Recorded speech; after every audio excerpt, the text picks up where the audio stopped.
Hello, everybody. Please excuse my tardiness. I deeply apologize. We're going to get started in a few minutes. Today is a conversation about the future of Bitcoin. Should have some pretty interesting things to talk about here. So we're going to get started in a few minutes. Yeah, give us a moment. And let's get ourselves on Facebook.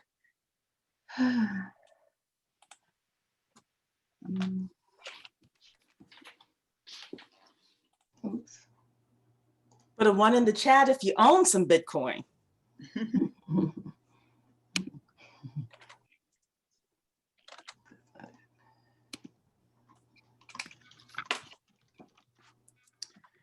The conversation came about tonight because of a big federal bust actually that happened with Bitcoin. And I felt a little Law and Order-ish. So we see both the 10K and BBC. I see both of them there. They're just like all in there. It's like the montage. Yes.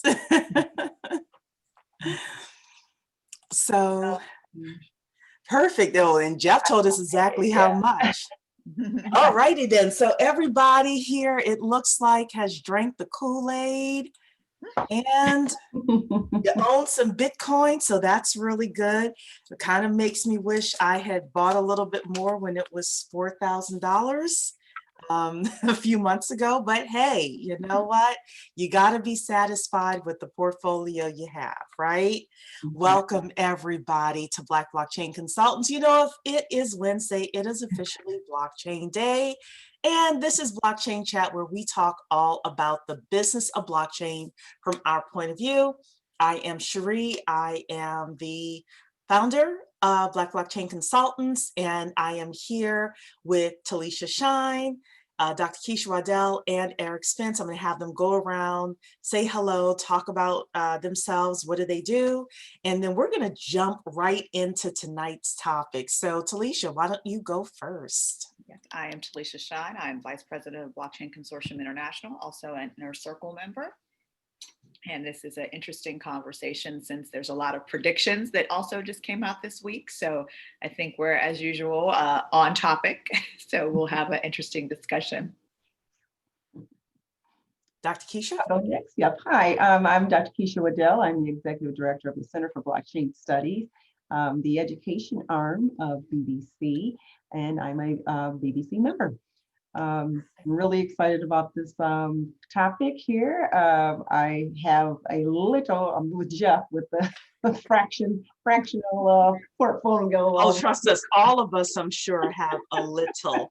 I only know one person who owns a whole one. One whole? Now, I knew, so two people then. And I knew somebody who owned a few back in 2013, but he said he lost them. So I was like, darn. Yes, when I started getting into this, he was like, yeah, I had some, but I don't know where it is, where my wallet is. I was like, goodness. I was like looking all over.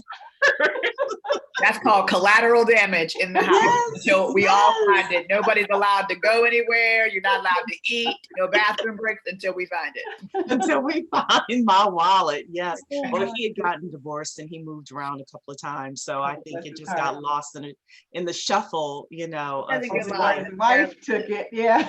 I'm going to say that's carelessness. I move all the time. I move every 3 years. I don't lose things. You don't lose anything like that. You don't lose, yes. And he was in it when, like, you had to go, he was telling me you had to go to like the Starbucks, and it was the sketchy kind of, you know, and you know if the popo was going to be there to get you. So he was in it at that time. I'm like, why didn't you hook a girl up? You could have given me a Bitcoin back in 2013 for $12, you know, and say, no, hold on to this treasure. It may be worth something one day. I would have been able to find it. But anyway, so that's my story of my friend. Yes, Chris, who told me that story. But anyway, Yes, there's been a lot of news this week about Bitcoin, sorry. So we are on topic for that. Eric, did you introduce yourself? Eric didn't. Yeah, Eric did. Yeah, I'm going to be quick. Hi, everyone. Eric Spence. I am President of Blockchain Consortium International, also an Inner Circle member. Love this topic. I love all things crypto, tokenization, digital representation of assets. Absolutely love it. So I'm really excited to engage in this conversation tonight. Looking forward to it. So for anybody that is super new, maybe out there on Facebook, or you may be watching this, on the replay on YouTube, first of all, please subscribe to our YouTube page. We're almost at 1,000 subscribers. So we're going to be working in 2021 to get that revved up. But Bitcoin was how it all started. So Bitcoin is the very first application of blockchain.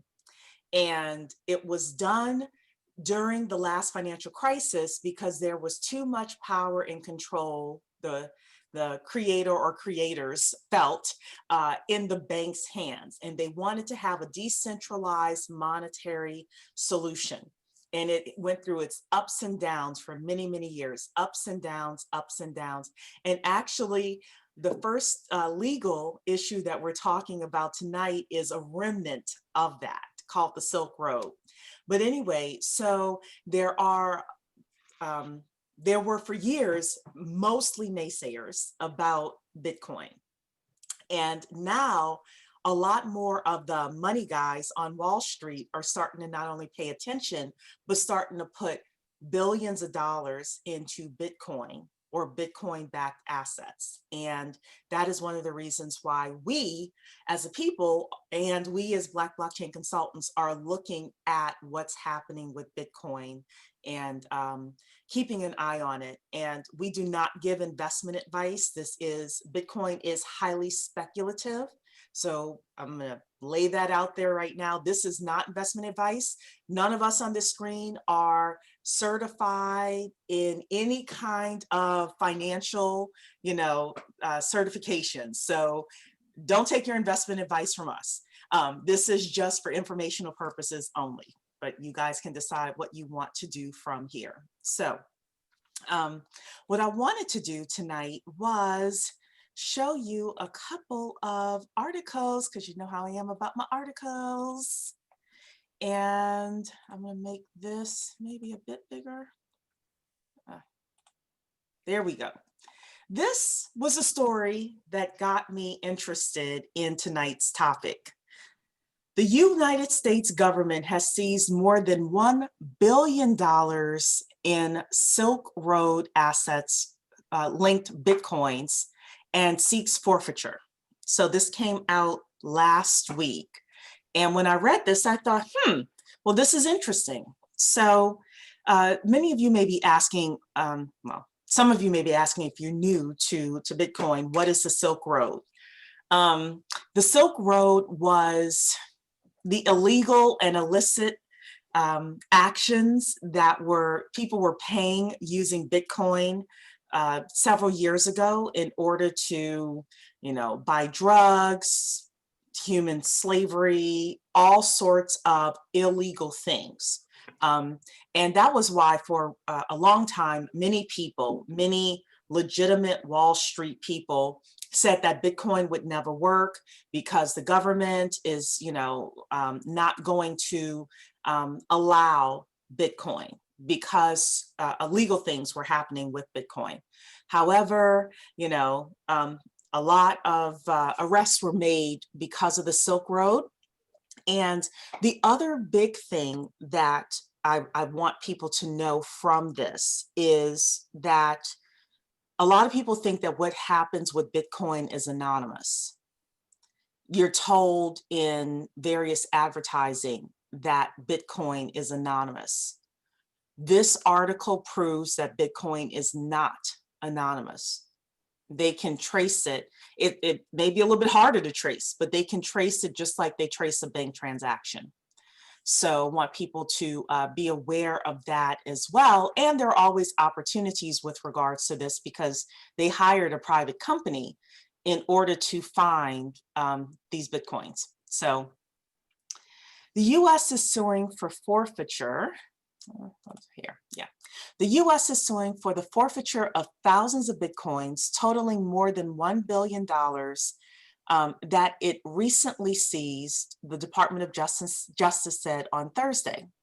The seizure on Tuesday tied to early darknet market Silk Road is the largest the US has ever conducted, according to the DOJ. Court documents reveal the seized funds include over 69,370 Bitcoin and nearly equivalent amounts of forked crypto Bitcoin Cash, Bitcoin Gold, and Bitcoin Satoshi Vision.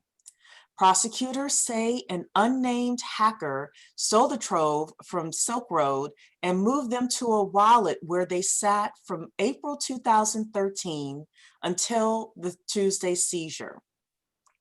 The individual consented to the government seizure on Tuesday. I don't know if he had a choice. That's very interesting terminology.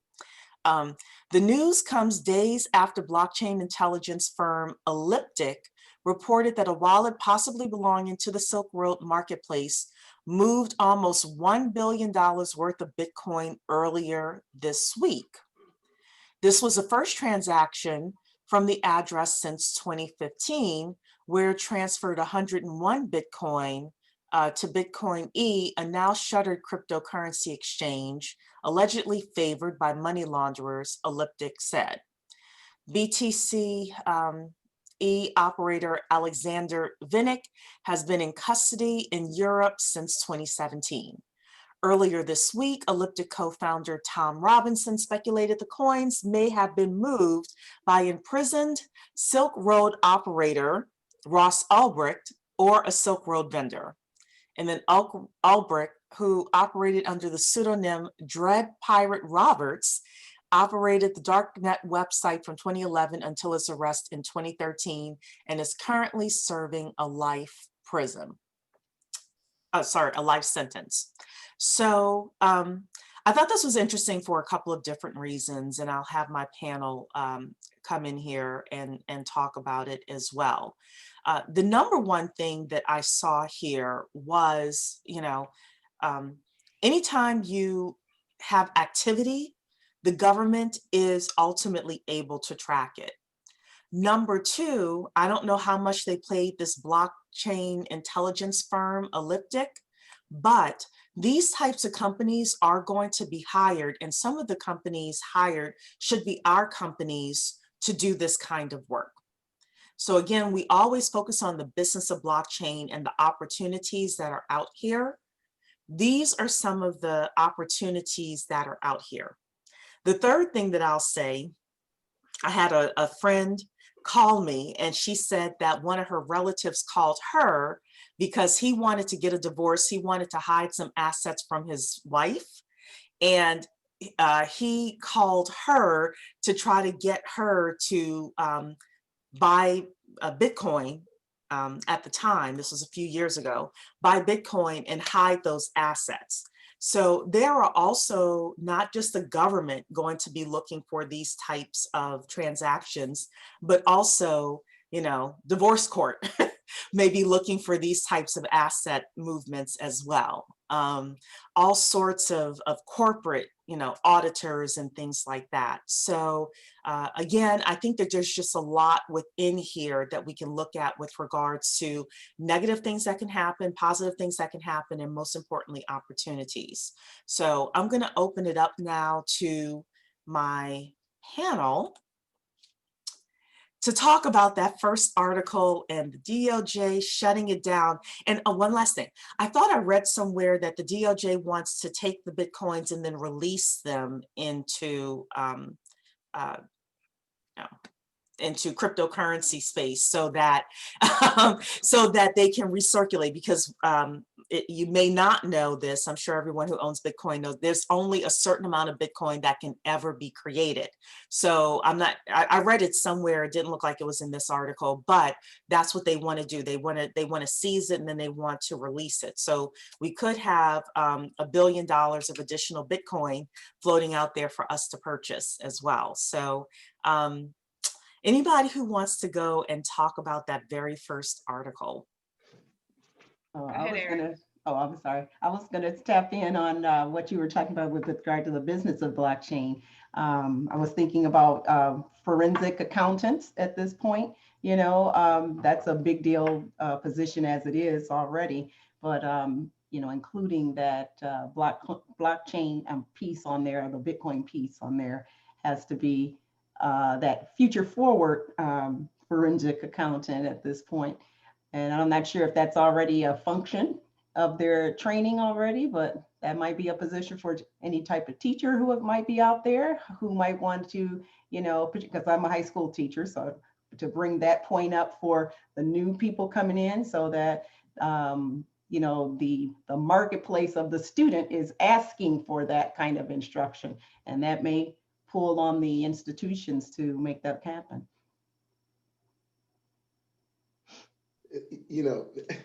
I'm just gonna say this. You know that show, The World's Dumbest Criminals? That show. I'm not trying to be mean referencing this, but you notice that kind of with a lot of the Bitcoin crypto criminals who go like, listen, and Sri, you did a brilliant job of talking the point that Bitcoin is not anonymous. It is actually pseudo-anonymous. When you have that wallet address, you can track and let's be honest, the government has been watching that wallet address from the Silk Road, just waiting for it for any transaction to take place. I mean, we look at Satoshi's wallet right now and nothing's moved from that. So I don't know what this person was thinking as soon as they did this transaction, that it wouldn't immediately be flagged and they wouldn't immediately be, tracked down. But I mean, obviously these are people who have been in this space for quite some time. So maybe it's just hubris that they thought they could outsmart the government here, but that just didn't work. And we see where they are. And yes, that is, as this firm is here, there's also the firm Chainalysis. They work very closely with the DEA and all sorts of different government entities working and trying to really deal with crypto being used in things like human trafficking and money laundering and that sort of issue. So the government is absolutely watching this and on top of it. So I guess that is my thing of looking at this, of kind of what their mindset was and how they thought maybe they were going to get away with this, but obviously they didn't. So, it's a bit of commentary. I'm going to make a caveat. It's not the government. And I think that's where we need to make this very clear. The government hired a private corporation to do this tracking. Yeah. The government doesn't have these systems in place. They don't have the technology. They do not have the prowess, and they certainly don't have the manpower. So that needs to be very clear, because they want something, but they're not able to do it. Therefore, they're privatizing their need. And this is why it's an outsourced job, because these browsers have been around ever since the blockchain itself, because you've always been able to see transactions through the blockchain browser. Everyone had that ability. That's the transparency that's inherent to the actual blockchain. So that's been in there forever. What happened was the reverse engineering of the IP wallet addresses and the correlation and triangulation of where those wallets started to be pinged from. That's where the science of it came in. So this wasn't something like it was at a certain point in time, very difficult with every 10 minutes having to track those things on a browser that you had no idea, and it could instantly switch. Every time you had it, the wallet didn't always show the exact same address. So they had to have an algorithm to kind of work through that also to kind of see where it was kind of spoofing itself, because you can spoof IDs as well from your own network. So there's a lot of things that went on, and these organizations specifically that are hired by the government are really at this point at a strong impetus to be like, okay, do we continue to be private and do what we need to do, or do we get hired by the government? So they're at a very interesting crossroads, so to say, because they, at this point, like I said, they've built these products not for this purpose. This was not what it was for. Mm-hmm. And now they're just being touted as like, okay, we know that you have this technology and we want to use it. And they're kind of being I would say, deeply encouraged, but that's not really, I don't think I said I any. don't even know if it's, well, it could be deeply encouraged. It also could be that a lot of these companies took investor money, and investors get itchy after a certain time. They want to see revenues coming in as well. And what greater revenue source than the Department of Justice, Right.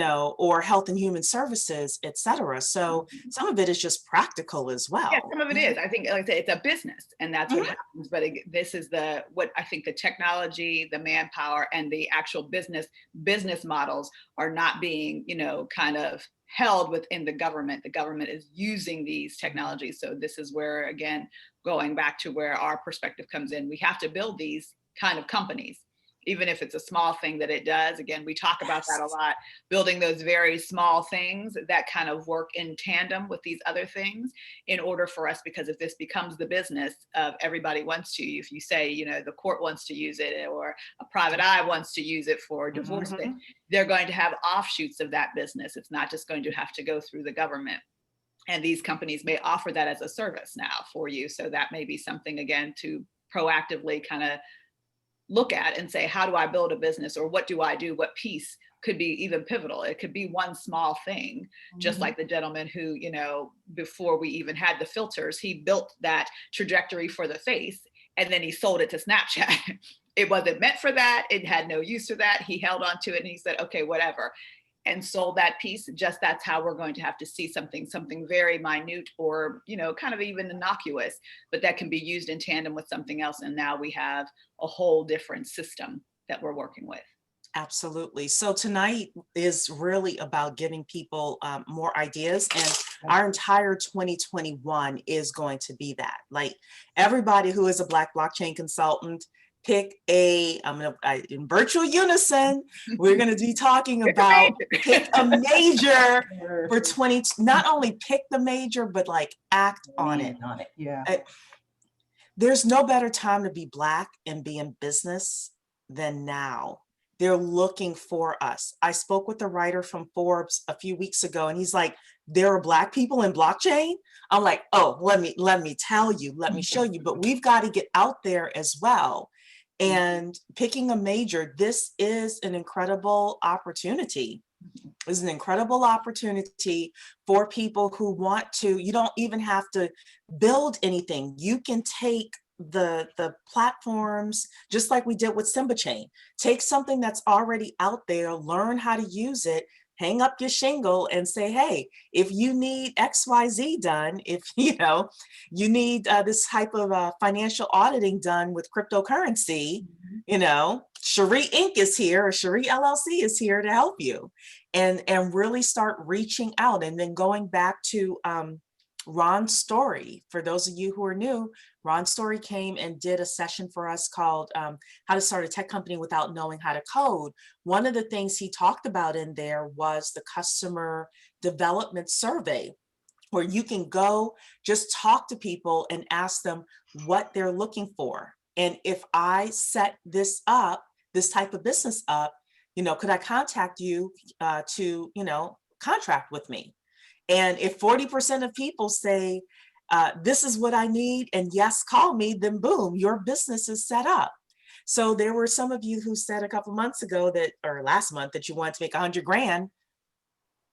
It's not rocket science. It really is just leveraging LinkedIn. We had Michelle Hayward come a couple of months ago. We still have our LinkedIn course. Leverage LinkedIn, leverage that customer development survey, leverage the tools within BBC. So a sermon is over. Okay, so the next part of what I want to talk about actually are three different things. I'm going to share my screen again, and we're going to do a little bit of the history of the Bitcoin price, the future of the price, and the technology adoption curve that we always talk about. So this is CoinMarketCap. This is just a general price for Bitcoin right now. $15,602 right now is how much a Bitcoin costs. Earlier this year, it was like 3,600, so it has spiked up quite significantly. I did this chart here from November 2016 to November 2020. In November 2016, the price was $720 for a Bitcoin. We got in a little bit later than that. In November 2017, the price had gone up to $8,000. So it shot up between $7,000 and $8,000 just in 1 year. So that's what, 1,000%. Then it hit this peak here of $19,114 in December of 2017. A lot of us got in at that time. I was one of those people, right? Then it went back down again. It was down in 2018. In November 2018, it was around 6,300. $5,000, $6,000 at that time. Then we had the dip in February to about $3,900. And then November 2019 was around 7,600. So this is a highly volatile currency, right? Highly volatile cryptocurrency. And now a year later, so it went back down in March to $4,900. I remember those days. And now it has shot back up to 15,000. Okay. So one of the things you can see is the evolution and the ebbs and flows of the Bitcoin price. Was somebody going to say something? I was curious about if people can put in the chat, when did you find out about Bitcoin? What year roughly did you find out about it? I'm just curious to see how people have came to know. Or what price point, either what year or what price point. Price point at the time that you kind of came in on it. It would be very interesting, but I love to see it like this. I love to see, I like charts. So Jeff found out about it in 2010. Did you buy in 2010, Jeff? Nice, Jeff. 2017, 2017. Yeah, you were 2017. He said no. He said no. Yeah. So see, when you find out about it, is different from what Exactly. did you first buy. Exactly. That's why I just wanted to see, when did you find out? Did they purchase? And Jeff was saying it was too sketch. And I have to admit, I knew about Bitcoin years before I bought it, but I'd heard of the Silk Road, and I'm a paranoid Black person. I will admit, if there's a whole lot of arrests going on, I stay away. I'm like, no, I'm too cute to go to prison. So, so yes, Jeff, I definitely, I found out about it in 2015, but I was still like, don't remember the year, but some guy wanted to use it to buy pizza with it. Well, that was about 2013. Yeah, that is. Yeah, so that's a great transaction, recorded transaction. Right. Pizza. So again, this is just one guy's analysis here, but I also read this as well, and I thought, okay, this is interesting. Comprehensive analysis predicts Bitcoin price near 20,000 this year and 400,000 by 2030. Again, this is just his analysis. So a new comprehensive analysis has predicted the price of Bitcoin to reach almost 20,000 by the end of this year and will keep rising to almost 400,000 by 2030. The researchers have also predicted the future prices of several other major cryptocurrencies, including Bitcoin Cash, Ethereum, and Litecoin. The June edition of the Crypto Research Report reveals price predictions for several cryptocurrencies. It's the 10th publication of the CRR report, and it covers a popular valuation method used to forecast Bitcoin's future price called equation of exchange model. The equation of exchange model is an absolute approach to valuing crypto assets. This means that the model gives a target price that crypto assets should be priced at based on assumptions regarding changes in supply and demand. Noting that the absolute valuation approach is inspired by Mill's equation of exchange. In this model, the percentage of the total addressable market can be used to estimate a crypto asset's implied future price. So they have here, they expect the price of Bitcoin to be 20K by 2020, 341,000 by 2025, and close to 400,000 by 2030. Look, if y'all want to buy a few Ethereums right now, you know, It's almost that's 500 possible. right That's now. the one to watch. It's hot. Yes, that it really is the one to watch. Mhm. They expect it to reach 331 by the end of the year. So technically, people could buy one Ethereum and just hold on to it. Yeah. 34,549 and 3644 respectively. Again, you only use money you can afford to lose. Please, please, please. Also, make sure if you're keeping this stuff, like really keeping it, keep it on a cold wallet if possible. And if you need help with that, Dr. Keisha can point you to the right resources within the Center for Blockchain Studies.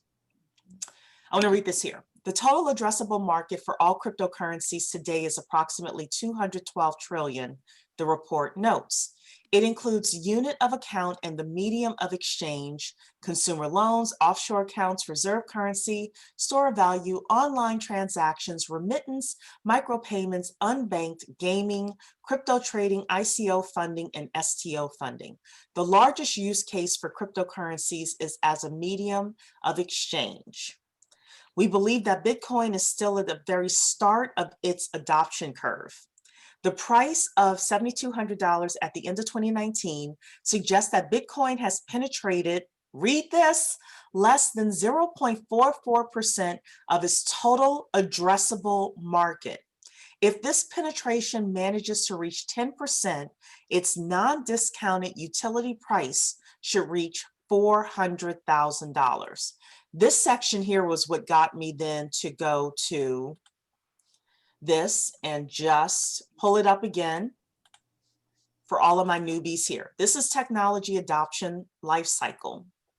I think it's also called Robert's curve or something like that. But anytime there's a new technology out there, there is the beginning of the market that are the innovators. That's usually 2.5%. And I think I'm going to get the other one that shows a lot better. There are the early adopters. There's the early majority, the late majority, and the laggards.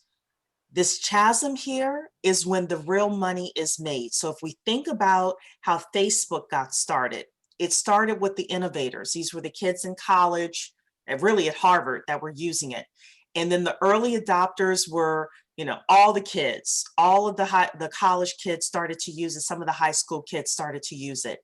The chasm happened and people started to make major money on the rest of the early adopters, the early majority, and the late majority. So if you think about how 40 and 50-year-olds came on the Facebook and they needed to know how to set up their accounts.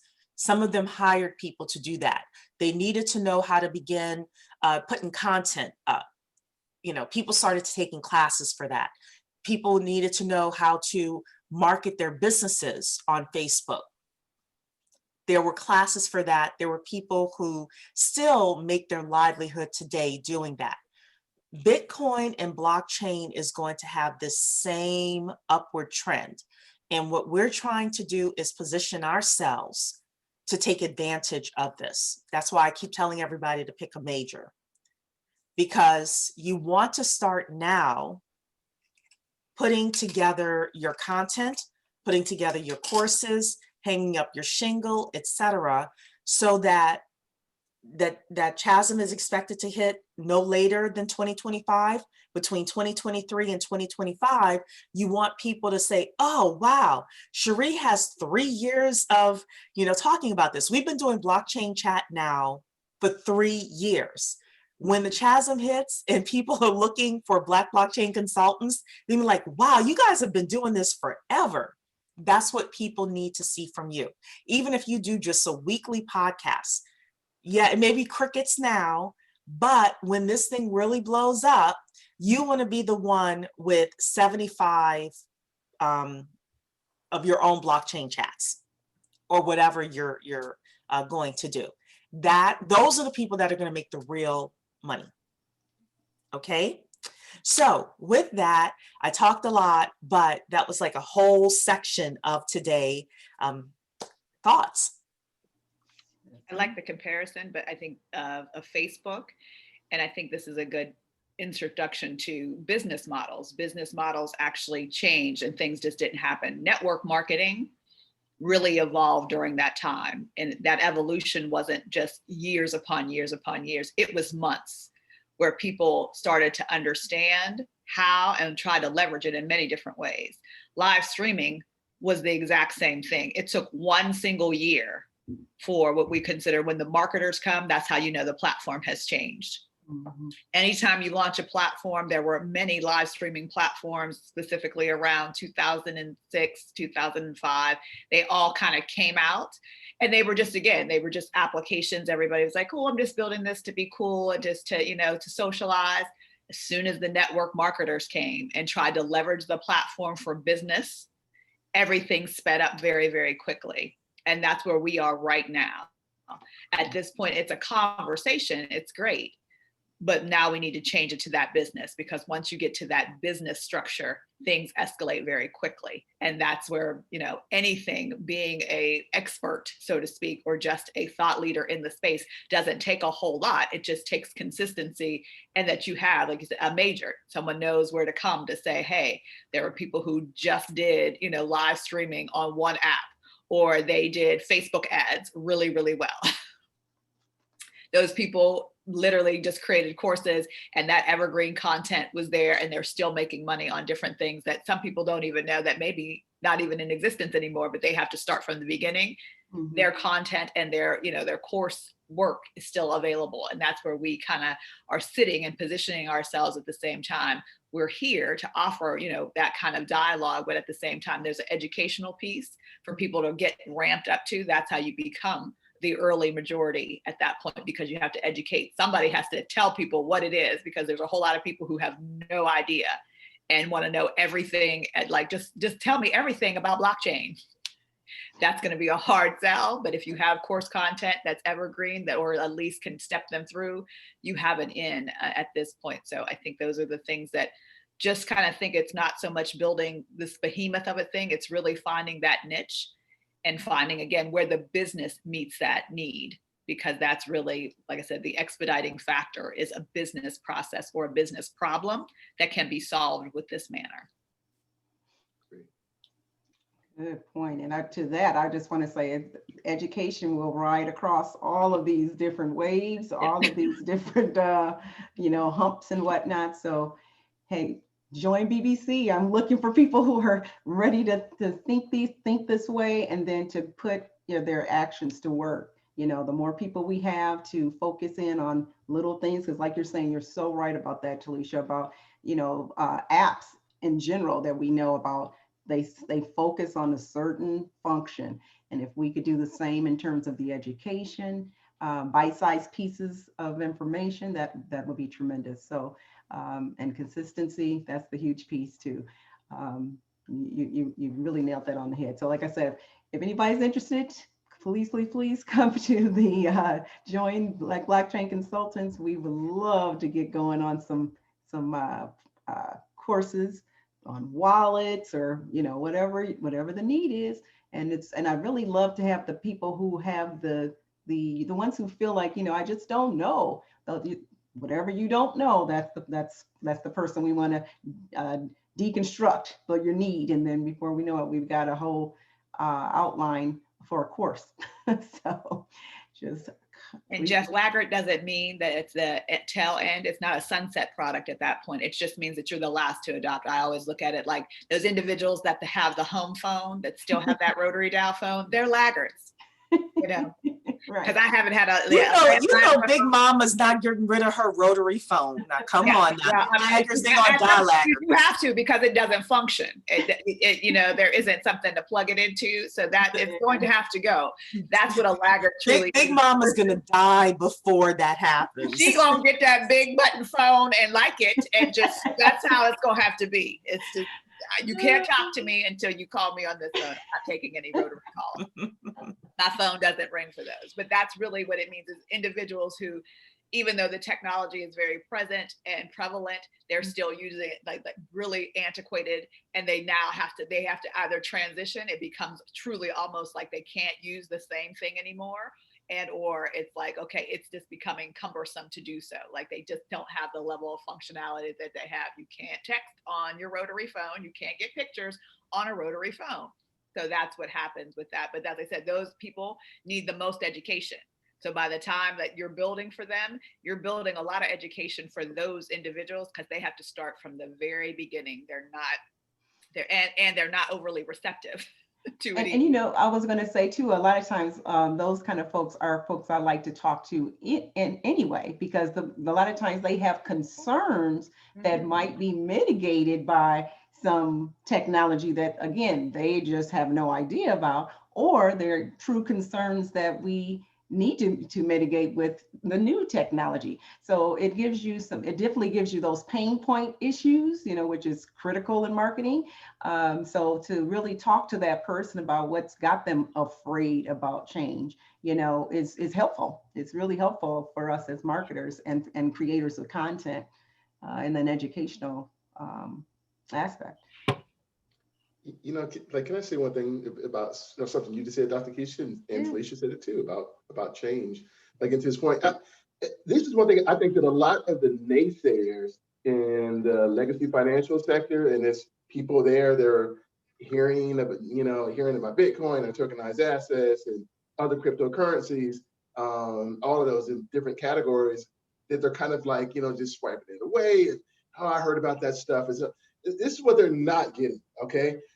Our world now, we are now, the way that our brains are then changing now, we are looking at digital assets and seeing them the same way as valuable as we see physical assets. Like our brains are changing that way. There was a study that came out that showed that the brain can't distinguish between online communities and physical communities that you meet up with. And that you see them as same. And I think that sometimes people go, oh no, it's just people online. I think, oh, it's just a bunch of trolls online. But you end up seeing them, your brain sees them both as the same. And my thinking is, when people are kind of going, there are still people there, and listen, I'm not beating up on anybody. If you're one of the gold bugs and in the precious metals, I love that too. But a lot of the people there who are only like hyper focused and can only see like precious metals being the great store of wealth, they will then end up pushing back on Bitcoin or other cryptocurrencies like Ethereum and say, that stuff is going to mean anything or whatever. But what they don't understand is we are seeing Bitcoin, Ethereum, or whatever, just as valuable than if someone's giving you a gold bar. Like our minds are accepting it just as valuable. If I were to say, hey, here's a gold bar, here's 1 ounce of gold or whatever. Okay, here's 1 Bitcoin. You can go into your account, whatever account that it has, where the ledger, Trezor, whatever, and you can pull it up. You can see that you have. You're looking at it. You're kind of going, man, you know what? I think I'd rather have the Bitcoin or whatever. And I think that people aren't accepting the human psychology that's coming along with these assets. And I think that they're kind of pushing back and they're just waiting for it to go away. It's just not going away, folks. If you look at what's happened just recently with some of those big Wall Street players like Stanley Druckenmiller, Paul Tudor Jones, we saw Michael Saylor at MicroStrategy, Jack Dorsey at Square. And I mean, these people are making huge bets on Bitcoin. I mean, and there's still people like Nouriel Roubini and people like that. Oh, it's all going to zero. Like, it's not happening. You're gonna be like, come on, man. You think that? I mean, I think also one of the things that also, it's not even sometimes the psychology, but sometimes we intercept things that don't exist. Like no one would have ever conceptualized that fiat currency would become dangerous, right. Meaning that nobody wants to touch a physical dollar anymore. Right. Who would have thought that? Like now it's a liability to have cash. There were places that said, I cannot accept anything. I want you to scan. I want you to swipe. I want you to split. Yeah. That's what's going to happen. So we have interjected something in a societal way that made us change our behaviors. Right. So that from a marketing standpoint, anything that changes your behavior instantly like rockets to the top because you have to do something. It requires a physical action. Therefore, now we have to think about that. Like you do have to think like, oh, I left my card at home. I can't go to this place with cash. Or you started to think about those places that weren't accessible to you because they only accepted, or you had to go and make sure you had the exact change. There was something that it was coming that was really just difficult. It made fiat currency a difficult thing. And once you have that, that's always really a hard thing. And then you forgot that there's digital natives. My child doesn't carry fiat currency, doesn't want it, has no need for it. That phone that she carries, that's the more important part, and it's with her every day. So Apple Pay is instantaneous for her. She has no need to go like, oh, do I need a quarter? What's a quarter? She's just not there. And those individuals are rising at the cost. And then we're adding, a change of behavior because of pandemic issues. We're never going back to being trustworthy of touching things. It's not going to be a touching society. Like, we're going to be ew for a little bit. Yeah, we'll be So ew. we have these things that we have to kind of mitigate along the way. And each of those things are pushing us into it. So whether or not, if we're comfortable, there may be some pushback, but at the same time, safety is really going to start making this much more, you didn't have that before. So it's not a choice, so to speak. You're kind of mandated to do it. True. And I'm going to say too, that much like what you're saying, Eric, there's a culture. That's what we're talking about. There's a culture for the exchange of digital, all things digital. Absolutely. Whether we're talking about just paper, even at my school, we're got the kids on the computer, just even face to face. That's the plan, because they don't want paper to be touched and exchanged. So no. So back to the old diddle days, we used to snip the paper. Yeah, that's over with. No dittos for you. I do want to say one thing though, especially with what Eric said. Be cautious, careful, and watchful of people who are crapping all over Bitcoin for one reason. 2 words, Jamie Dimon. Jamie Dimon was running all over the place telling everybody don't invest in Bitcoin. JP Morgan Chase isn't putting the dime in it. Lo and behold, he was behind the scenes buying it up. Daily. I don't trust these blue check mark people for nothing. Okay.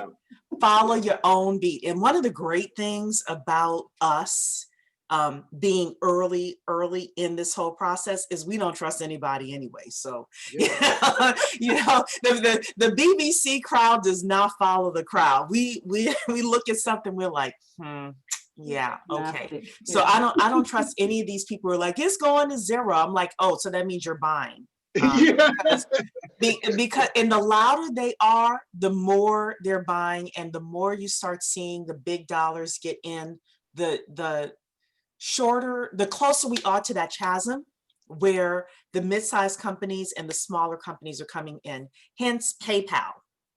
Don't forget, PayPal is now they're acting as a wallet for you. So God only knows they're probably making interest on your Bitcoin, but little things like that are really big things, because that is bringing mass adoption. It's bringing massive. So, that's just something I wrote down. So, somebody had asked in here as well, Haji said, businesses will adopt blockchain when they are shown the value of non-fungible tokens as a replacement for shipping invoices. I think it's just a lot of education, period. Absolutely. Go ahead. Yeah. No. He's absolutely right about that point. Like NFTs, financial products as NFTs is going to be a big game changer going forward. So Haji, you're right on, buddy. Yeah. And Khadija asked if we had spoken about decentralized exchanges. Not yet. I want to give you a couple of things that we're doing for the latter part of 2020 and early part of 2021, just in case some people have to go early. We had a great mastermind about a month ago, so we're doing another mastermind on December 28th. So you all can mark your calendars. December 28th, 7:30 p.m. is the next mastermind. It is just for members. So if you want to be a part of BBC, we're going to be doing these masterminds about twice a quarter. You get to come in, you get to talk about what your major is, some of the things that is, you know, that you can't figure out, or we had a lot of people kind of get clarity about what their majors are. Talisha does a whole lot of tech babble for us. If you have tech questions there, Eric can talk about tokenization all night. I'm there to talk about, look, what's your major? What are we doing here? And giving people a simple path to begin to monetize your blockchain experience. So my goal between 2021 and I would say 2022, the latest, is every BBC member is monetizing their blockchain knowledge in some sort of way. So again, Mastermind December 28th, that is a Monday, 7:30 p.m. You can mark your calendars with that. The next thing, in 2021, well, we were so inspired by what happened with Simba Chain. For those of you who are a part of the Simba Chain experience or heard about it, that we've decided to set 3 of these up for 2021. This is how it's going to work. In February, we are going to start a tokenization group. My goal and all the other officers' goals is for you to get your hands dirty, in a sense, just like we did with Simba Chain, with a blockchain platform. You've got to have portfolios built so that if somebody says, hey, are you able to make the smart contract for me? What experience do you have? You can show them your portfolio of this is what I've done. And yes, I'm able to help you with this. So in February, the tokenization group is going to start. We are negotiating now with a couple of different providers, similar to a Simba Chain, where you will be able to go through the process. We're going to have the training. Dr. Keisha and Eric are working on that. You're going to be able to tokenize various things. We're going to have some case studies in there for you. One thing that I suggest that we tokenize is the March on Washington, 1963. We're going to do some historical things. We may tokenize a sports contract or a music contract or something like that. But at the end of that tokenization masterclass, period, which is probably going to be about 3 months, you would have 3 different projects that you have tokenized using that specific platform. So that's going to be in February. Then in the summertime, we may choose Simba Chain again. We may choose another application, but we're going to go back and we're going to have another cohort that wants to get their hands dirty with smart contracts. So smart contracts is your thing. 2021, we're going to be doing that as well. And then the third thing that we're doing is security.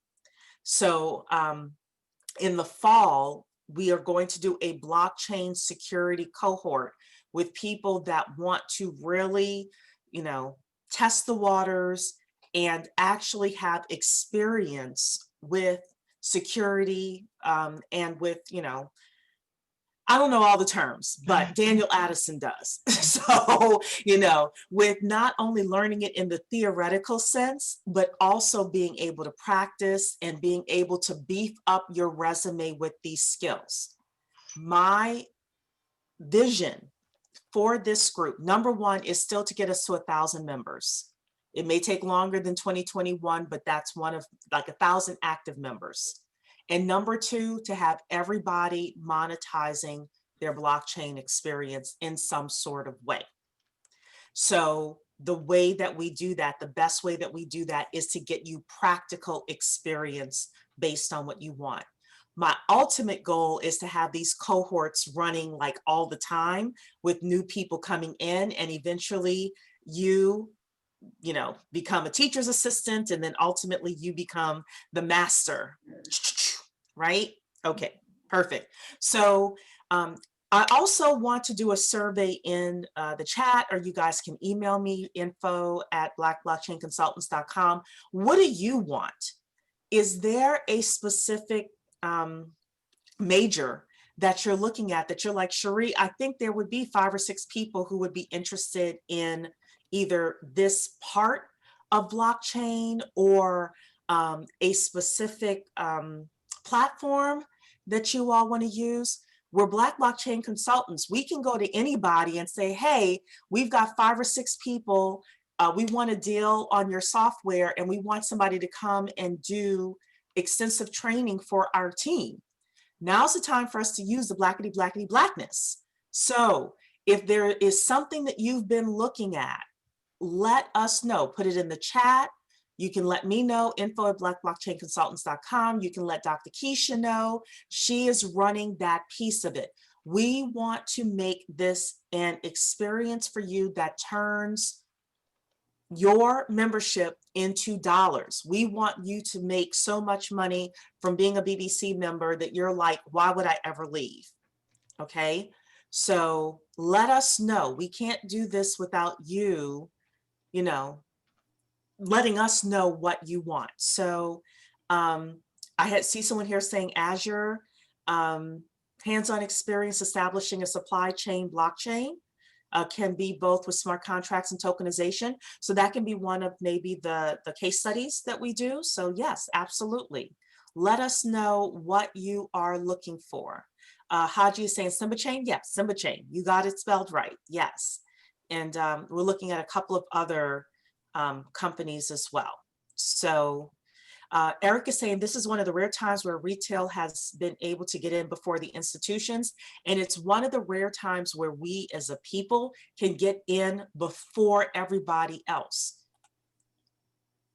So Tangi is saying DeFi. I saw a DeFi application that I thought was pretty interesting. I have to go and dig it up again. But Tangi, if you have a DeFi app that you want us to contact and see if we're able to do a cohort with them, info@Black Blockchain Consultants or Dr. Keisha, she has her information in there as well. Reach out to either one of us because we want to make this a real experience for you.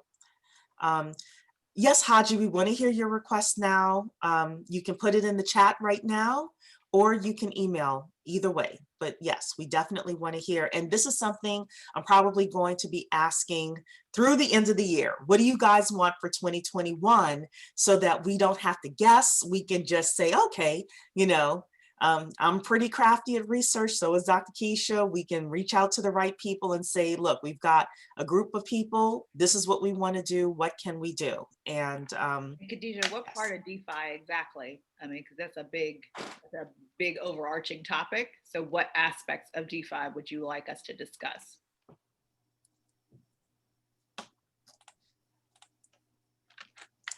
And Khadija, we didn't have a chance tonight to get to the decentralized exchanges. So I just put in the chat, I just put the article that we were going to go through. Oh, Khadija was saying I was piggybacking off of Tangi. Okay, well, we'll definitely get to it though. We'll definitely get to decentralized exchanges. Basically, the article just said that investors are backing Bitcoin, but decentralized exchanges are still the future of crypto. And they start talking about that because of anti-money laundering laws and things like that. So you guys can check that article out. Yeah, we are here to make your experience the best. You know, if we had people coming saying, hey, Cherie, because of BBC, I started $100,000, $250,000, $1 million business, I would be jumping up and down as much as you are. I want to see everybody win. So, and doing these types of cohorts around tokenization, that's what we're imagining first, tokenization, smart contracts, security. And if there are other things you want to take a look at, we want to have, you know, a minimum number of people so it's worthwhile to the vendor to give us a real package. But we want to do what you're looking for and give you the experience that you need. Let me add to what you're saying to the community, guys. I'm telling you, when we come together as a group, it makes our job so much easier to be able to say, you know, we have 30 people who are interested, you know, that makes it really easy for the provider we're talking to say, oh, well, we'll work a deal, where, X number of people will get whatever. I mean, sometimes it even includes a t-shirt, Prince. I mean, free of charge. So, we love our swag. Got But my t-shirt, yeah, yes. we got t-shirts. You may end up being quoted in some articles. A lot of times, again, like Cherie's been saying, Black is what's up right here. We are hot right now. And many companies want to be associated with a Black blockchain consultants, again, folks that have been around for 3 years doing this in this space. They want to be associated with us, with their company. So come on, let's be a part of us, let us hear from you. And especially for you guys who are in Flock already, we're in Flock all the time. Go ahead and please pop that information in there when it pops to you in your head. Everybody is from all over the place, different time zones. It doesn't stop right here with our Wednesdays. If something crosses your mind at any time, just toss it in the in our main hub, and it will be, tag me on it. That will be great. I'd love to hear it, because I'll keep all that information together and start researching some folks, just as we've discussed. And it really does work just like that. Really does. We really leverage LinkedIn, and people respond. They really respond to They it. do. They really, especially because blockchain is so new right now. And you just send them a message saying, hey, I'm part of this blockchain consultants group and ... They're like, oh, really? Yeah, sure. And then another we big have thing links, is by being able to drop our YouTube link and all of our content. I mean, it's not like just any old body. So right. telling The you, other thing leverage is, there may be somebody that you want to interview. You think they're interesting. Invite them to blockchain chat. Trust me, Cherie would be happy to have the night off from articles and all of that. And you can be the star, and you can ask that person all the questions that you want to ask them, and that also helps you develop a relationship with people. Eric now has a relationship with Anthony Pompliano, who's going straight up to the top because of an interview that he did with Pomp, but a year and a half ago or whatever. So yeah, I mean, this platform is for all of us to excel and to succeed. So we want you to use it. Don't be shy.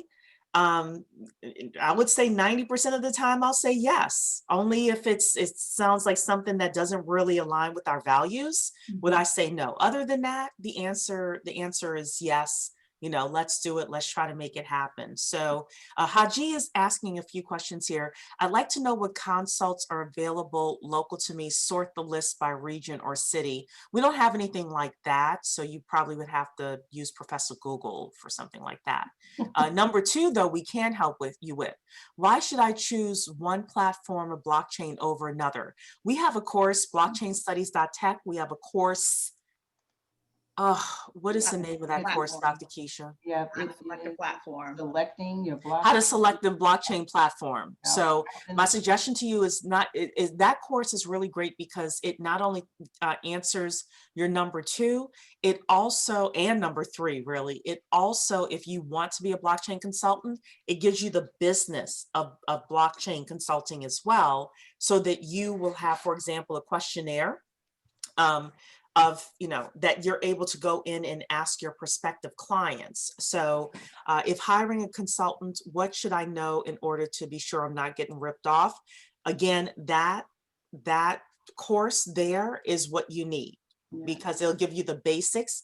And if they're not saying that, then you know that they don't know what they don't know the basics. I'm not going to say they don't know what they're talking about. They don't know the basics. So selecting a blockchain platform. Thank you so much, Dr. Keisha, for putting that in there. So so this is our group. This is our experience. We're going to be doing some advertising next year in 2021 as well, in order to bring more people into BBC, bring some fresh faces and all of that. And, don't be shy. Now is our real planning time. My planning time for 2021 is the time I sit down and say, okay, what do I want from the different areas of my life? So now is the best time for you to say, Cherie, can you pursue this person to come on blockchain chat? Or, is there any way for us to get a deal with this platform in order for us to work with them? The final thing that I will say is in 2021, we're also going to be doing more demos as well. So we noticed early in 2020, we had a lot of people coming to demos in demo days. So we have decided to reinstitute that and have at least 1 to 2 demos every quarter. We're going to be picking different applications and inviting people to come and do demos. Some of those demos may be during the daytime, but you know, y'all can catch the replay if you're not available to check it out. But we're going to be doing that as well. All righty then. Well, we want to thank everyone for being here tonight. Again, apologies for my tardiness. So that's why we went a little over tonight. But I want to thank all of you for being here. And don't forget to like and subscribe to our YouTube channel. Get in the Facebook group. Talicia's always putting great stuff in the Facebook group. And stay part of Flock as well. And if you want to become a BBC member, blackblockchainconsultants.com in order to find us. Thanks, everybody. Good night. Thank you. Good night, everybody.